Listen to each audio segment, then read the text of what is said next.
فرزند زہرا یہ حالات برے ہیں۔ کاشانہ بصیرت ایک ایسا مکمل یوٹیوب چینل جس پر محروم بصارت کے لیے بالخصوص اور تمام افراد کے لیے بالعموم سینکڑوں کی تعداد میں اسلامی کتب دستیاب ہیں۔ لہذا گزارش ہے کہ آپ اپنی ذمہ داری نبھاتے ہوئے کاشانہ بصیرت کو سبسکرائب کرنے کے ساتھ ساتھ بیل آئیکن کو پریس کیجیے تاکہ آپ علم کے حصول کے ساتھ ساتھ مذہب اہل بیت کی اشاعت میں بھی اہم کردار ادا کرتے رہیں۔ کاشانہ بصیرت۔ فرزند زہرا یہ حالات برے ہیں۔ بسم اللہ الرحمن الرحیم۔ السلام علیکم۔ یہ کتاب آپ کے لیے کاشانہ بصیرت کی یوٹیوب چینل کی جانب سے ریکارڈ کی جا رہی ہے۔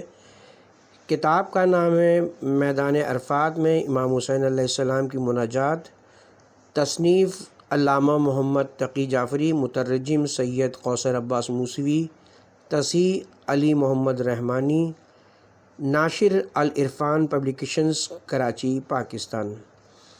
اب ہم کتاب کا پارٹ نمبر 1 پڑھیں گے۔ فہرست مطالب چونکہ اس میں عربی میں دیا گیا ہے اس لیے ہم اس کو نظر انداز کرتے ہیں، اور عرض ناشر آیت اللہ علامہ محمد تقی جعفری کی ذات کسی تعارف کی محتاج نہیں۔ آپ کا شمار عصر حاضر کے ممتاز مسلمان فلاسفہ میں ہوتا ہے۔ آپ ایک مجتہد ہونے کے اعتبار سے فقط اسلامی علوم ہی کے ماہر نہیں تھے بلکہ کئی سماجی اور معاشرتی علوم میں بھی بڑی مہارت رکھتے تھے۔ آپ اپنی تمام تر سیاسی اور اجتماعی سرگرمیوں کے باوجود 100 سے زیادہ کتب کے مصنف اور مؤلف ہیں۔ اس سلسلے میں آپ کی 27 جلدوں پر مشتمل شرح نہج البلاغہ اور 15 جلدوں پر مشتمل شرح مثنوی مولانا رومی قابل ذکر ہے۔ زیر نظر کتاب جس کا فارسی نام نیائش امام حسین علیہ السلام در سارائے عرفات ہے، یہ بھی علامہ جعفری صاحب کی اہم تالیفات میں سے ایک ہے۔ خانہ فرنگ جمہوری اسلامی ایران کراچی کے تعاون سے ہم اس کتاب کا اردو ترجمہ میدان عرفات میں امام حسین علیہ السلام کی مناجات کے نام سے اپنے قائرین کی خدمت میں پیش کر رہے ہیں۔ اس کتاب کے مطالعے سے ہم نہ صرف دعا کی اہمیت سے آگاہی حاصل کر سکیں گے بلکہ انسان کی سرنوشت پر دعا کے اثرات کو بھی سمجھ پائیں گے۔ الحمدللہ ہم اپنی اس بلند پایہ تالیف کو کتابت اور طباعت کے اعلیٰ معیار پر پیش کر رہے ہیں۔ ہمیں امید ہے قائرین اس کی ظاہری اور معنوی خوبیوں کو پسند فرمائیں گے۔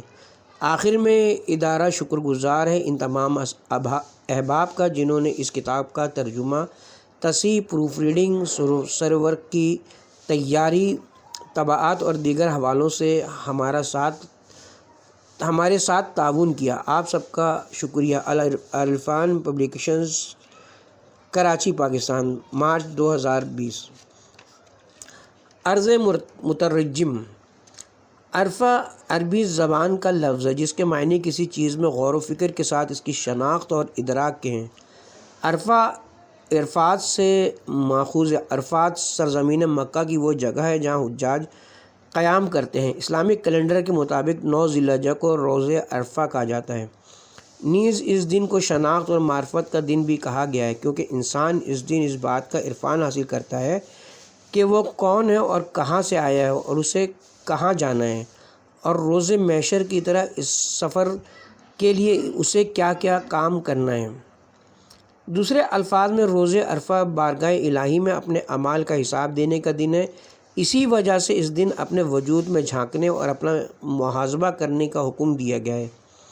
اسلامی تعلیمات کے مطابق روز عرفہ کا بہترین عمل یہ ہے کہ انسان اپنے گناہوں کو یاد کرے اور بارگاہ الہی میں اپنے گناہوں کا اعتراف کرتے ہوئے ایک ایک گناہ کی بخشش طلب کرے، کیونکہ ائمہ معصومین علیہم السلام سے منقول روایات کے مطابق روز عرفہ شب قدر کے بعد گناہوں کی بخشش کا عظیم ترین دن ہے۔ کہا جاتا ہے کہ ایک مرتبہ امام زین العابدین علیہ السلام نے عرفہ کے روز کسی فقیر کو لوگوں کے سامنے ہاتھ پھیلاتے ہوئے دیکھا تو فرمایا، اے شخص، افسوس ہو تم پر، کیا تم آج کے دن بھی غیر خدا کے سامنے ہاتھ پھیلاتے ہو؟ جبکہ آج کے دن تو شکم مادر میں موجود بچے بھی اللہ کے لطف و کرم سے بہرہ مند ہونے کی امید رکھتے اور سعادت سے ہمکنار ہو جاتے ہیں۔ حضرت امام جعفر صادق علیہ السلام فرماتے ہیں کہ جو شخص ماہ مبارک رمضان میں مغفرت کی توفیق حاصل نہ کر سکے، اسے چاہیے کہ عرفہ کے دن مغفرت الہی سے بہرہ مند ہونے کی کوشش کرے۔ روز عرفہ کی عبادت اور استغفار کے بدلے بے شمار گناہوں کی بخشش کا وعدہ کیا گیا ہے۔ گویا عرفہ کے دن اللہ کے بندوں پر رحمت الہی کے دروازے کھل جاتے ہیں، اور یہ موقع صرف عرفات میں موجود لوگوں کے لیے مخصوص نہیں ہے، بلکہ ہر شخص وہ جہاں کہیں بھی رہتا ہو اس دن اپنے آپ کو غفلت سے نکال کر معرفت الہی کے قریب ہونے کی کوشش کرے، وہ بخشا جائے گا اور اس پر رحمت الہی کے دروازے کھل جائیں گے۔ یہی وجہ ہے کہ ائمہ معصومین علیہم السلام نے اس روز اپنی تمام تر عظمت اور بزرگی کے باوجود بارگاہ الہی میں مناجات کے ذریعے ہمیں یہ تعلیم دی کہ کس طرح اللہ تعالیٰ کی بارگاہ میں دعا مانگی جاتی ہے۔ اس سلسلے میں حضرت امام حسین علیہ السلام اور ان کے فرزند ارجمند حضرت امام زین العابدین علیہ السلام سے منقول دعائے عرفہ انتہائی شہرت کی حامل دعائیں ہیں۔ ان دونوں دعاؤں میں پائے جانے والے اعلیٰ اور عرفہ مطالب کے پیش نظر ہمارے متعدد علماء نے نہ صرف ان دعاؤں کو پڑھنے کی تاکید کرتے رہے، بلکہ انہوں نے خود بھی ان دعاؤں میں ائمہ اطہار علیہم السلام کے بیان کردہ اسرار اور رموز سے لوگوں کو آشنائی دلانے کے لیے متعدد شرحیں لکھی ہیں۔ زیر نظر کتاب میدان عرفات میں امام حسین علیہ السلام کی مناجات عصر حاضر کے فلسفی، محقق، ادیب اور عالم دین آیت اللہ محمد تقی جعفری کی کتاب نیائش امام حسین علیہ السلام در صحرائے عرفات کا اردو ترجمہ ہے، جس میں فاضل مؤلف نے حضرت امام حسین علیہ السلام کی دعائے عرفہ کے ایک ایک جملے پر اپنے مخصوص انداز میں روشنی ڈالی ہے، اور ساتھ ہی ساتھ اپنے ادبی ذوق کی وجہ سے فارسی زبان کے نامور شعراء کے کلام سے بھرپور استفادہ کیا ہے، جس میں بطور مترجم میں نے کسی قسم کا تصرف نہیں کیا، اگرچہ فارسی اشعار کا ترجمہ کرنا میرے لیے ایک مشکل کام تھا۔ اس سے پہلے میں نے بھرپور کوشش کی کہ کہیں سے ان اشعار کا اردو ترجمہ مل جائے، لیکن مولانا حافظ شیرازی کے علاوہ کسی شاعر کے کلام کا اردو ترجمہ نہیں ملا، لہٰذا دیگر شعراء کے کلام کا خود ترجمہ کرنے کی حد المقدور کوشش کی ہے۔ امید ہے کہ قارئین کرام پسند فرمائیں گے۔ آخر میں شکر گزار ہوں ان تمام احباب کا جنہوں نے اس کتاب کے ترجمے کے دوران کسی بھی حوالے سے میرے ساتھ تعاون کیا، بالخصوص ڈائریکٹر جنرل خانہ فرہنگ جمہوریہ اسلامی ایران کراچی جناب بہرام کیان صاحب کا، جنہوں نے میری خواہش پر مرکز سے اس کتاب کے ترجمے کی اجازت لی اور ترجمے کے دوران بھی تکمیلی مراحل کے بارے میں دریافت کرتے رہے۔ اس کے علاوہ میں شکر گزار ہوں برادر غلام حسن مفتی اور سید فرید احمد ہاشمی کا، جنہوں نے مشکل مطالب کے ترجمے میں میرے ساتھ تعاون کیا۔ اسی طرح برادر محترم جناب علی محمد رحمانی صاحب کا، جنہوں نے اپنی تمام تر مصروفیات کے باوجود کتاب کی تصحیح کے امور کو بخوبی نبھایا۔ آخر میں شکر گزار ہوں برادر ہادی حسین اخون زادہ کا، جنہوں نے کتاب کی پروف ریڈنگ کی اور بہت ساری غلطیوں کی نشاندہی کی۔ ان سب حضرات کا ایک مرتبہ پھر شکریہ۔ قائرین کرام، مجھے اپنی کم علمی اور بے مائگی کا پورا اعتراف ہے، تاہم میں نے مقدور بھر کوشش کی ہے کہ ترجمے میں کوئی غلطی نہ ہو، لیکن اس کے باوجود بھی غلطی کا امکان موجود ہے، اس لیے قائرین کرام بالخصوص اہل علم حضرات سے التماس ہے کہ اگر کوئی ایسی غلطی نظر آئے تو مجھے ضرور آگاہ فرمائے تاکہ آئندہ اشاعت میں تصحیح کی جا سکے۔ امید ہے یہ کتاب اسلامی تعلیمات کی روشنی میں دعا کے اسرار و رموز سے آگاہی کے سلسلے میں تشنگان معرفت کے لیے ایک بہترین تحفہ ثابت ہوگی انشاءاللہ۔ ربنا تقبل منا انکا انت السمیع العلیم۔ سید کوثر عباس موسوی، مارچ 2020۔ تقریض: کتاب صحرائے عرفات میں امام حسین علیہ السلام کی مناجات اور علامہ محمد تقی جعفری۔ زیر نظر کتاب جو معزز قائرین کی خدمت میں پیش کی جا رہی ہے، موجودہ صدی کے معروف شیعہ دانشور، فلسفی، متکلم، فقیہ اور عالم دین علامہ محمد تقی جعفری کی ایک تصنیف کا ترجمہ ہے۔ محمد تقی جعفری وہ جلیل القدر علامہ ہیں جنہیں امام خمینی نے ہمارے زمانے کا ابن سینا قرار دیا تھا۔ آپ کے فضائل و خصوصیات میں آپ کی بھرپور علمی صلاحیت، ادراکی قوت، بنیادی دینی علوم پر دسترسی، مغربی فکر اور فلسفے سے آگاہی اور اس کا تنقیدی جائزہ، خاندان وحی و نبوت کا ہمیشہ دفاع کرنا، کشادہ روی، سادہ طرز زندگی، روحانی لطافت اور باطنی پاکیزگی اور عوام پسندی شامل تھے، اور یہ وہ خصوصیات ہیں جو کئی سالوں کے دوران آپ کی شخصیت میں نمایاں طور پر مشاہدے میں آئے تھے۔ کتاب صحرائے عرفات میں امام حسین علیہ السلام کی مناجات کا مقصد مخلوق اور اس کے خالق کے درمیان رابطہ قائم کرنا ہے۔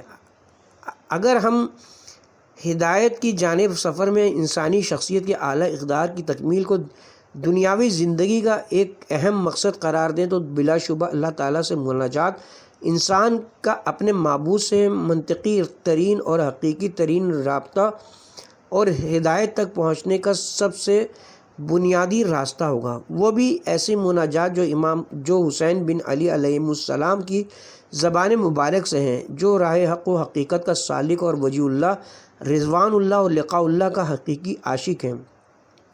شہداء کے قافلہ سالار نے اس مناجات میں خالق مہربان سے اتصال و پیوستگی کے راستوں کو انتہائی حسین و جمیل انداز میں انسان کا خود سے تعلق اور اس کا اللہ سبحانہ و تعالیٰ، عالم خلقت اور دیگر انسانوں سے رابطہ و تعلق کے حوالے سے بیان فرماتے ہیں، اور یہ بیان قومیت، دین اور مذہب سے بالاتر اور تمام انسانوں کے لیے ہے۔ زیر نظر کتاب میں علامہ جعفری نے دعا اور مناجات کے بارے میں انتہائی خوبصورت اور دلچسپ نکات بیان فرمائے، جن میں سے بعض درج ذیل ہیں۔ دعا اور مناجات کے موقع پر انسان کی روح کا پرندہ اس کے جسم کے تنگ و تاریک گھونسلے سے نکلتا ہے اور اس لامتناہی کائنات میں پرواز کرتا ہے۔ اگر اس کی پرواز کا سمت صحیح ہو تو اسے واپس پلٹ کر اسی خاکی گھونسلے میں اپنے آپ کو مقید کرنا محال ہے، کیونکہ ایسی اڑان کے بعد اس کے خاکی بدن کی مثال ایک رصد گاہ کی سی ہوتی ہے جس کا رخ اس لامتناہی کائنات کی طرف کر کے نصب کیا گیا ہو، اور وہ اس لامتناہی کائنات سے اپنی نظریں ہٹا نہیں سکتا ہے۔ ہر وقت اور ہماری زندگی کے ہر لمحے میں دعا و مناجات ممکن ہے، کیونکہ کائنات کی اس قدیم دیوار سے اس لامتناہی ذات کی طرف کچھ روشن دان کھلے ہوئے ہیں، اور ہم اپنے خاکی بدن کی اس رصد گاہ سے دنیا کے اس طرف کا نظارہ کر سکتے ہیں۔ آخر میں ضروری سمجھتا ہوں کہ جناب سید کوثر عباس موسوی کا شکریہ ادا کروں، جنہوں نے اس بیشبہا تصنیف کے ترجمے کی زحمت اٹھائی ہے۔ بہرام کیان، ڈائریکٹر خانہ فرہنگ، جمہوریہ اسلامی ایران، کراچی، مارچ 2020 بمطابق اسفند ماہ 1398۔ مقدمہ: اس معنوی حالت کو جو انسان اور اس کے معبود کے درمیان تعلق استوار کرتی ہے اور اس کو ربانی جاذبیت کا خوگر بناتی ہے، مناجات کہا جاتا ہے۔ جس وقت آپ اس عظیم کائنات میں اپنے حقیقی مقام کو جان لیتے ہیں، اس وقت آپ مناجات کی حالت میں ہوتے ہیں، کیونکہ صرف اسی حالت میں آپ اپنی خودی کو بے اختیار ایک تصویر کی مانند ازل اور ابد کے نقاش کے سامنے رکھ دیتے ہیں۔ اگر آپ اپنی زندگی کے دوران پرجوش معنوی لمحوں سے مستفید ہونا چاہتے ہیں تو کچھ لمحوں کے لیے اپنی روح کو مناجات کے لیے تیار کریں۔ اگر آپ زندگی کے تمام مراحل کو بامعنی اور بامقصد بنانا چاہتے ہیں تو جائیں اور چند لمحے مناجات کی حالت میں گزاریں۔ اس بات میں کسی کو شک نہیں کہ ایک دن ایسا آئے گا کہ درج ذیل شعر کا مضمون اس کے وجود کو پریشان کرتے ہوئے اس میں ایک طوفان برپا کرے گا۔ میں کون ہوں ایک تباہ شدہ سامان کی طرح، ایک ایسی کہانی کی طرح جو اپنے اختتام کو پہنچی ہو۔ ایک حکیم و دانا شاعر ہم سب انسانوں کی زبانی یوں بتاتا ہے اور کس قدر خوبصورت انداز میں اس حقیقت کو بیان کرتا ہے۔ بند آنکھوں کے ساتھ زندگی کے جام پر ہونٹ رکھتے ہیں اور اس کے زرعی کناروں پر جلتے ہوئے آنسو بہاتے ہیں، لیکن ایک دن ایسا آئے گا کہ موت کا پنجہ ہماری آنکھوں سے پردے کو نوچ لے گا اور ہماری زندگی میں جو چیز بھی ہمیں زیادہ عزیز ہوگی اس کو ہم سے چھین لے گا۔ اس وقت ہم سمجھیں گے کہ زندگی کا جام ابتدا ہی سے خالی تھا اور ہم نے پہلے دن سے ہی اس جام سے خالی شراب کے سوا کچھ نہیں پیا تھا۔ کیا ایسا نہیں ہے کہ بغیر دعا کی زندگی اور کمال الہی کی جاذبیت سے خالی حیات کی مثال اس جام کی سی ہو جسے ہم پیدائش کے وقت اپنے ہونٹوں سے لگاتے ہیں اور مرتے وقت اسے خود سے الگ کر دیتے ہیں؟ واضح سی بات ہے کہ جلد یا بدیر ہم سب اس خاکی زمین، ان ستاروں، اس چمکتے ہوئے سورج اور ان کہکشاؤں جو کروڑوں سالوں سے دمک رہے ہیں کے سامنے اپنی آنکھیں موند کے مٹی کے اس پراسرار بستر پر لیٹ جائیں گے۔ جی ہاں، بہت جلد یا بدیر ہماری آخری سانسوں کی آوازیں اس نیلے آسمان کی فضا میں گونجتے ہوئے اپنے آگے کے سفر پر روانہ ہوں گی۔ آئیے قبل اس کے کہ ہماری آنکھیں آخری مرتبہ کسی ظاہر کا نظارہ کریں اور ہماری پلکیں چپک جائیں، قبل اس کے کہ ہماری زبان سے آخری کلمات ادا ہو جائیں اور ہونٹ بند ہو جائیں، قبل اس کے کہ ہمارے اندر کی دنیا روح کے ساتھ اپنی آخری ہمدمی کی کوششوں کا آغاز کرے۔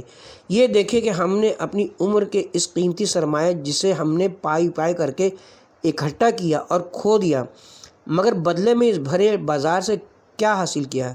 کیا ایسا نہیں ہے کہ جب تو کسی فکر میں اپنا دل کو لگا دے گا تو وہ تیری چیز چپکے سے چرا لیں گے۔ مولانا روم۔ مثنوی مولانا جلال الدین بلخی، مترجم مولانا سجاد حسین، لاہور۔ آئیے اس وسیع و عریض فضا اور اجسام فلکی کے ان سنہری علامتی قوانین کو نظر انداز نہ کریں جو خدائے عظیم کی بارگاہ میں مناجات کے لیے ہم سے مدد چاہتے ہیں۔ چند لمحوں کے لیے اپنی نگاہوں کو اپنے آپ پر دوڑائیے اور اپنے اطراف کا طواف کرتے ہوئے اس لامحدود فضا کی بلندیوں کا نظارہ کیجیے۔ ہم بھی اس وسیع و عریض عالم میں موجودات کی نشانیوں کو قبولیت کے لیے اپنے ہاتھوں کو بلند کریں اور اپنے ہونٹوں کو ہلاتے ہوئے کہیں، بار الہ، ہم اس خود غرض دنیا میں اپنے آپ کو خودسری اور تکبر سے بری کرتے ہیں۔ کیا ایسا نہیں ہے؟ مٹی سے لے کر ستاروں تک سب اس کی بندگی کرتے ہیں، سب ذکر و مناجات اور قیام و قعود کی حالت میں ہیں۔ سعدی شیرازی۔ کبھی کبھار نا امیدی، مایوسی اور ہماری پریشانیاں اپنی آخری شدت کو پہنچ جاتی ہیں اور ایک ہی لمحے بعد اچانک ایک تعجب انگیز امید میں تبدیل ہو جاتی ہیں۔ یہ نا امیدی اور مایوسی کے اس ڈراؤنے طوفان میں ایک حیرت زدہ کرنے والی چنگاری روح کے کسی مبہم کونے سے چمکتے ہوئے ہمارے وجود کو روشن کرتی ہے اور آہستہ سے ہمارے دل کے کانوں میں کہتی ہے، ہاں، نا امید نہ ہو جبکہ تو غیب کے راز سے واقف نہیں ہے، پردے کے اندر چھپی بازیاں ہوں گی، غم نہ کر۔ حافظ شیرازی کا شعر ہے یہ روح نواز زمزمہ ہی ہے جو ہمارے بدن کے ٹوٹ جانے اور ان نامساعد حالات کے مقابلے میں موت کو اپنے گلے لگانے سے ہمیں روکتا ہے اور ہمیں ایسی حیات بخش دعا مانگنے کے لیے تیار کرتا ہے۔ بار الہ، تیری میزبانی کے اس احساس نے ہمارے اس چھوٹے سے وجود کے لیے کائنات کے اس تنگ و تاریک گھونسلے کو قابل تحمل بنا دیا ہے۔ جی ہاں، ہمیں اپنے شکاری کی میزبانی سے محبت سی ہو گئی ہے، ورنہ گریہ و زاری کے ذریعے پنجرے کو توڑا جا سکتا ہے۔ میں دن رات پنجرے میں بیٹھ کر اپنا شکاری کو دیکھنے میں مست ہوں اور اتنا مست ہوں کہ اس بات سے بے خبر ہوں کہ میں پنجرے میں قید ہوں۔ اے میرے اللہ، اے میرے پروردگار، بار الہ، کچھ چمکتی ہوئی چنگاریاں ہیں جو ہمارے روح کی گہرائی سے نکلتی ہے اور اس کائنات کی گہرائیوں میں ڈوب جاتی ہیں اور اس کائنات کو ایسے روشن کر دیتی ہیں کہ اسے اللہ تعالیٰ کو اپنی طرف متوجہ کرنے کے قابل بنا دیتی ہیں۔ جو شخص یہ کہتا ہے کہ ایک پھول سے باہر نہیں آتی، اسے یہ جان لینا چاہیے کہ جس ایک پھول کے کھلنے سے باہر نہیں آتی وہ اس فطرت کے باغ کا پھول ہے، جسے موسم خزاں کی تند و تیز ہواؤں نے اس کی خوبصورتی اور طراوت کو تباہ کر دیا ہے۔ ایسے باغ کے ایک پھول سے باہر نہیں آتی، لیکن وہ پھول جو انسان کے دل میں اگ جائے اور مسکرانے کے لیے اپنے ہونٹوں کو کھولے، وہ اپنے ساتھ باہر لے آتا ہے اور کائنات کے پورے باغ کو شگوفہ بناتے ہوئے اس پر نسیم سحر بکھیرتا ہے۔ جی ہاں، یہ ایک حقیقت ہے۔ بقول مولانا روم، بہار کے موسم میں کائنات کے باغ سے ایک مرتبہ گزر جاؤ، قبل اس کے کہ کائنات کے گلزار پر خزاں آ جائے۔ ہماری روحانی کارکردگی میں سے کوئی ایک بھی عمل، کوئی ایک ایسا مظہر بھی نہیں دکھا سکتا ہے جو دعا کے موقع پر روح کی کارکردگی سے زیادہ گہرا اور وسیع ہو۔ ہمارا ادراک، ہمارے خیالات، ہمارے تصورات اور اس کائنات سے بھی زیادہ عظیم ہمارا وجود، ہمارا وجدان، سب کے سب دعا کے موقع پر آپس میں مل جاتے ہیں اور دل کے اوقیانوس کو ابھارتے ہیں۔ یہ دباؤ اور جوش اتنا منظم، باعظمت اور سچائی کے ساتھ انجام پاتا ہے کہ نہ صرف ہمارے وجود کو ہر قسم کی برائیوں اور نجاستوں سے پاک و صاف کرتا ہے، بلکہ ہم یہ محسوس کرنے لگتے ہیں کہ ہماری روح پھیل کر پوری کائنات پر چھا گئی ہے اور کمال الہی کی جاذبیت میں داخل ہوتے ہوئے اپنے آخری سکون کو پہنچ گئی ہے۔ یہ ایک ناممکن سی بات ہے کہ اس بھری دنیا میں کوئی شخص اپنی پوری زندگی میں اگرچہ ایک لمحے کے لیے صحیح کیوں نہ ہو، غربت کا احساس نہ کرے۔ واقعی ہماری زندگی میں بعض ایسے لمحات بھی آ جاتے ہیں، ہم اپنے آپ کو بھی بیگانہ نظر آنے لگتے ہیں۔ دیکھیے کہ حافظ شیرازی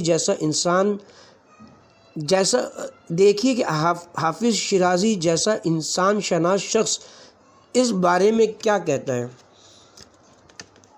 سینہ درد سے مالا مال ہے، ہائے افسوس مرہم ہوتا، دل تنہائی کی وجہ سے عاجز آ گیا ہے، خدا کے لیے کوئی ہمدم ہوتا۔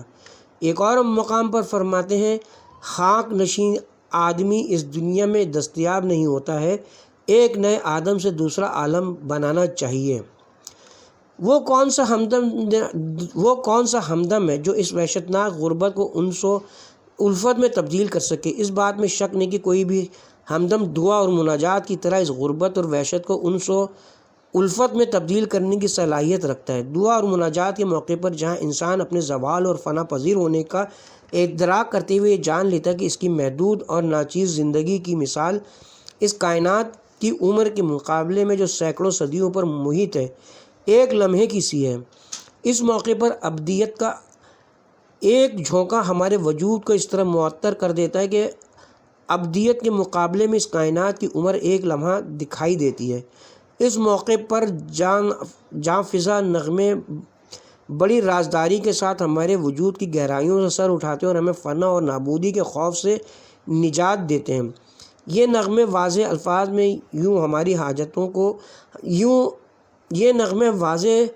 الفاظ میں ہماری سماعتوں کو معطر کرتے ہیں۔ اے دل، فنا کا سیلاب اگر وجود کی بنیاد اکھاڑ دے، جبکہ تیرا پشتبان نو ہے، طوفان کا غم نہ کر۔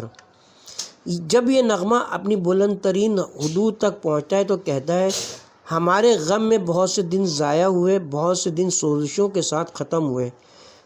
دن اگر گزریں گے تو کہہ دو گزرے، پرواہ نہیں ہے۔ اے وہ کہ تجھ جیسا کوئی پاک نہیں ہے، تو رہے۔ مولانا روم۔ ہم بخوبی سمجھ گئے کہ ہم نادانی اور جہالت کے اوقیانوس میں تیر رہے ہیں۔ جہالت کی اس تاریک اور بے قرار سمندر کے مقابلے میں ہمارا علم ایک قطرے سے زیادہ نہیں ہے۔ یہ ایک حقیقت ہے جیسے ہر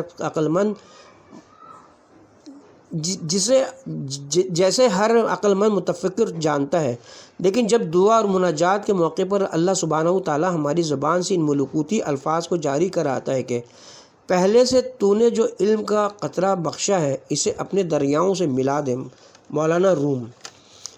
تو ہمیں یہ محسوس ہوتا ہے گویا ہم کسی نور کے سمندر میں تیر رہے ہیں۔ کیا ایسا نہیں کہ ہم اپنے علم کے اس ناچیز قطرے کو علم خداوندی کے اس وسیع سمندر سے متصل کرتے ہیں؟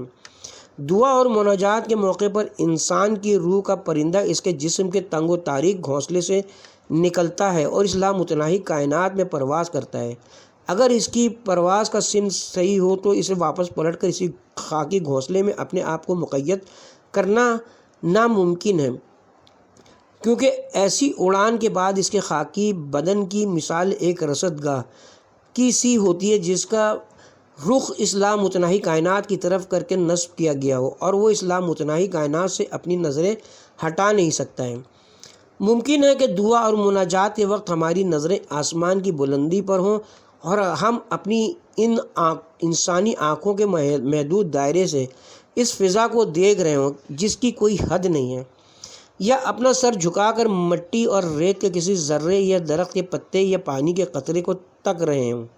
ممکن ہے کہ ہم انسانی فطرت کے اس گہرے کنویں سے صرف اپنے ہاتھوں کو باہر نکال کر آسمان کی طرف پھیلائیں، یا یہ بھی ممکن ہے کہ ہم صرف اپنی ایک ہی انگلی سے اوپر کی طرف اشارہ کریں یا آہستہ سے اپنا سر ہلانے پر اکتفا کریں، اور اس بات کا بھی امکان ہے کہ ہو سکتا ہے کہ ہم اپنی آنکھیں بند کرنے پر اکتفا کریں، لیکن ان تمام حالتوں میں ہمارا ہدف ایک ہی ہوتا ہے، اور وہ یہ ہے: بار الہ ہمارے جسم کے گھونسلے میں مقید یہ ناچیز پرندہ تیری بارگاہ کی طرف محو پرواز ہے۔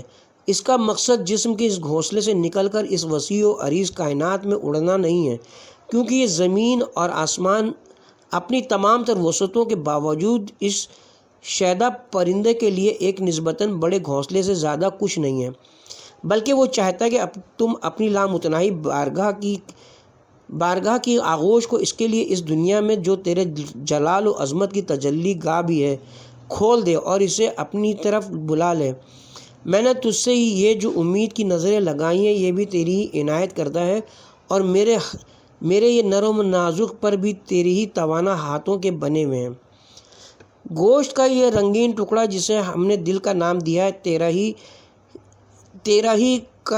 ہی عطا کردہ ہے۔ بار الہ یہ دل جسے تو نے عطا کیا ہے، جس میں ہزاروں بلکہ سینکڑوں خواہشات اور چاہتیں پنپنے کے باوجود بھی اسے سیر نہیں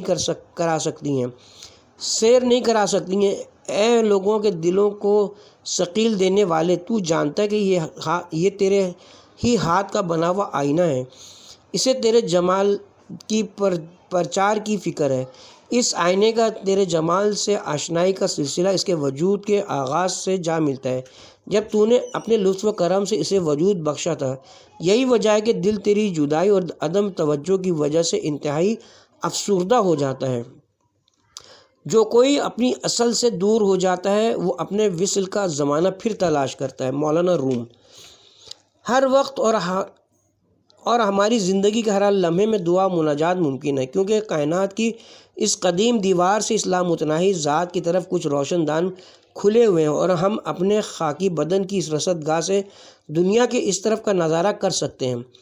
لیکن مناجات کا وہ نغمہ جو ہمارے دل کی گہرائیوں سے نکلتا ہے وہ مطلق خاموشی میں زیادہ جوش اور جذبے کا حامل ہوتا ہے۔ شاید مطلق خاموشی میں انسانی روح ایک نئے راز کو پا لیتی ہے۔ یہی وجہ ہے کہ رات کی تاریکی میں کی جانے والی مناجات کی لذت ناقابل بیان ہوتی ہے۔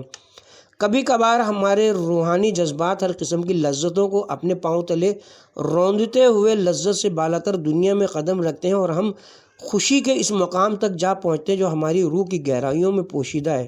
شاید ان لمحات میں جب مطلق تاریکی ہمارے اطراف میں چھا جاتی ہے تو بقول شاعر دنیا بھر کے خیالات اور توہمات رات کی تاریک گھڑیوں میں اپنے بے بنیاد ہونے کا مظاہرہ کرتے ہوئے دل کے صفحے سے محو ہو جاتے ہیں۔ ہماری لاشعوری کے بہترین حصے روح کی حدود کے اندر حرکت میں آ جاتے ہیں، جس کے نتیجے میں پوری کائنات کی تصویر ہمارے بے بنیاد خیالات اور توہمات کو چھوئے بغیر روح کے آئینے میں منعکس ہوتی ہے۔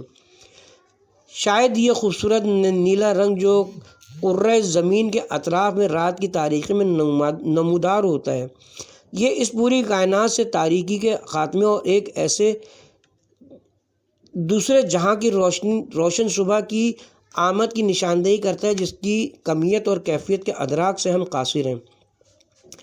انسانی زندگی کے آغاز سے لے کر اب تک ان خاک نشینوں کی طرف سے بے شمار دعائیں اور مناجات ملکوت الہی میں پیش کی گئی ہیں، اور دعا مانگنے والوں کے ذہنوں کو وجود کی الہی حکمت سے روشناس کرایا ہے۔ اس طویل عرصے میں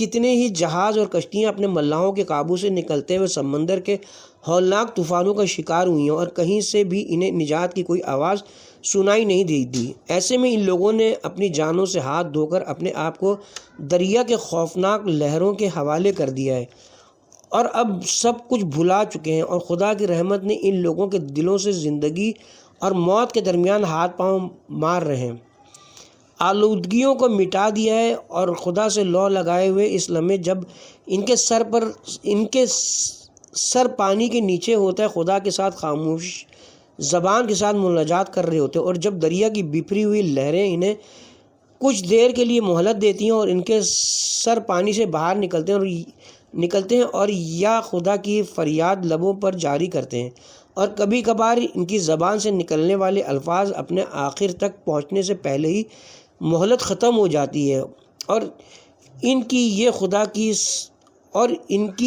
خدا کی صدا ادھوری رہ جاتی ہے۔ وہ لوگ اس طرح کی مناجات کے ذریعے زمین و آسمان کے فاصلوں کو لمحوں میں طے کرتے ہوئے یا نجات حاصل کر لیتے ہیں یا جان کنی کی کڑواہٹ کو بھول جاتے ہیں۔ ان کی نالہ و فریاد اور مناجاتوں کی آوازوں کو سمندر کی بکھری ہوئی لہریں ان کے ماؤں، بیوی، بچوں اور دیگر عزیز و اقارب تک پہنچاتی ہیں، جو ان لہروں پر نظریں جمائے سمندر کے ساحل پر بیٹھے ہیں، اور وہ لواحقین بھی اپنی آخری دعائیں، مناجات اور فریادوں کو سمندری ہواؤں کے ذریعے اپنے ان ڈوبنے والے عزیزوں کی نظر کر دیتے ہیں جنہوں نے خود کو تقدیر کے حوالے کیا ہے۔ اس کے ساتھ ہی اب یہاں پہ ہم پارٹ نمبر 1 کا اختتام کرتے ہیں۔